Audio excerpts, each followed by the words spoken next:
before 9 a.m., fashion designer Gianni Versace was shot on the steps of his villa.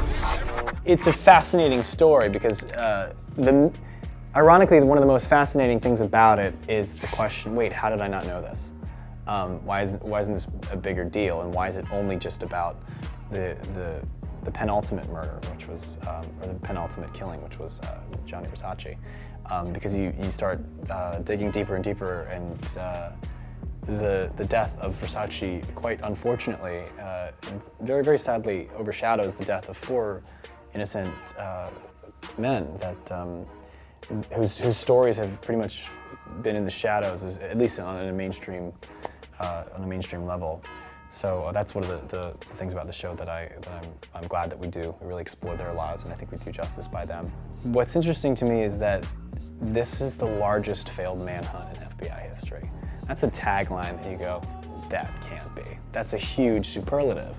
So how have I not heard about this? And before Andrew killed Gianni, he was already in the FBI's most wanted. He was already on the lam, living out in the open. He should have been caught. It's just mind-blowing. And that all kind of ties into some of the things we're talking about, of how we allowed this to happen.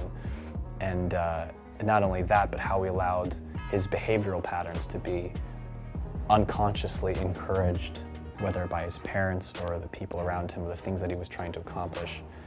He lived in a societal situation that sort of inadvertently pushed him to doing it more. Now, culpability doesn't fully go on society. It's a pretty unfortunate alchemy of both nature and nurture. There were some things within Andrew where he could have taken these things in his stride and built greatness from it, but instead he built destruction out of it.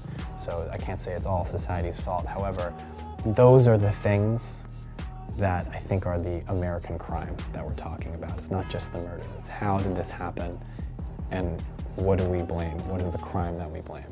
So there's only so much we can know. I mean, there's a lot of interactions and conversations in rooms and cars and moments, and we don't know the specifics of who was where, but we do know what happened, at least from criminology reports and from records and from Maureen's book. So we have these cold hard facts, and so the dots that we have to kind of connect are not narrative, they're emotional dots that we have to piece together. So you have these, these fixed points of this happened, and you kind of have to somehow justify the emotional content that leads to those things connecting.